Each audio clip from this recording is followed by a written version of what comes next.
চলুন আজকে না হয় আফরোজার জীবনের গল্প শুনি। হ্যালো এভরিওয়ান, আসসালামু আলাইকুম। কেমন আছেন সবাই? আশা করি সকলেই অনেক ভালো আছেন। আফরোজা ছিল সদ্যবিবাহিতা এক শিক্ষিতা তরুণী। শহরের কলেজ থেকে পড়াশোনা শেষ করে একটি বেসরকারি প্রতিষ্ঠানে চাকরি পেয়েছিল।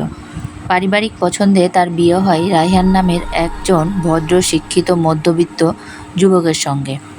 বিয়ের শুরুতে সবকিছু ভালোই মনে হয়েছিল আফরোজার কাছে। সে ভেবেছিল নতুন জীবন হবে শান্তিময় ও ভালোবাসায় পূর্ণ, কিন্তু বাস্তবতা ছিল ভিন্ন। বিয়ের পর থেকে শাশুড়ি জাহানারা বেগমের আচরণ ছিল বিরূপ। তিনি প্রতিটি বিষয়ে আফরোজার ভুল খুঁজে বের করতেন। খাবারে লবণ কম হলে বলা হতো বৌমা রাঁধতেই পারে না, আবার অতিথির সামনে হেসে কথা বললে তা হতো চরিত্রহীনতার লক্ষণ। এমনকি আফরোজার পোশাক, কথা বলার ধরন সব কিছুতেই শাশুড়ির আপত্তি ছিল। তবে সবচেয়ে বড় সমস্যা ছিল ননদ সাবিহাকে নিয়ে। সাবিহা ছিল রায়হানের একমাত্র বোন, যার বিয়ে না হলেও বয়স অনেকটা বেড়ে গিয়েছিল। সে সবসময় আফরোজার সঙ্গে সহযোগিতা করত, যেন বউয়ের আগমনে নিজের জায়গা হারিয়ে ফেলেছে। সে প্রায় রায়হানকে আফরোজার বিরুদ্ধে উস্কে দিত, বলতো ভাইয়ার বউটা তো কাউকে গণ্যই করে না, শুধু চাকরি আর নিজের মতো চলা।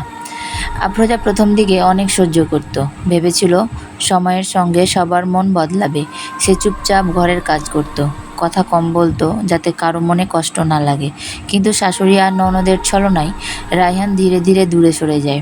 সে স্ত্রীর বদলে মা আর বোনের কথাতেই বেশি বিশ্বাস করতে শুরু করে। একদিন পাশের বাসার ভাবি রহিমা তাকে সাবধানে বলেছিল, বোন সাবধানে থাকো, সাবিহা আর জাহানারা আপা চায় না রায়হান বউয়ের প্রতি বেশি মনোযোগ দিক। সাবিহা বিয়ে হয়নি বলেই ওরা চায় সব কিছু যেন আগের মতোই থাকে। এ কথা শুনে আফরোজার চোখ খুলে যায়। সে বুঝতে পারে শুধু সহ্য করে কিছু লাভ হবে না। সে সিদ্ধান্ত নেয় নিজের সম্মান বাঁচাতে কিছুদিনের জন্য বাবার বাড়ি ফিরে যাবে। বাবার বাড়িতে ফিরে সে নিজের চাকরি আবার চালু করে, নতুন উদ্যমে কাজ করতে থাকে। ধীরে ধীরে রায়হান বুঝতে পারে সে ভুল করেছিল। একদিন সে আফরোজার কাছে এসে সব সত্যি কথা বলে এবং ক্ষমা চায়। আফরোজা এবার আর নীরব নয়, সে স্পষ্ট জানিয়ে দেয়, আমি ফিরে যাব যদি তুমি আলাদা ঘর করো এবং আমার সম্মান নিশ্চিত করো। রায়হান রাজি হয় এবং তারা একসঙ্গে নতুন জীবন শুরু করে, সম্মান ও ভালোবাসা বোঝাপড়ার ভিত্তিতে।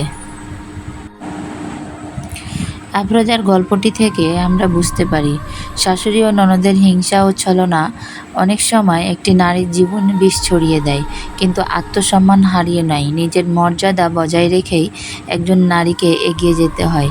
সাহস, শিক্ষা ও আত্মবিশ্বাসী হলেই জীবনে সুখ শান্তি পাওয়া যায়।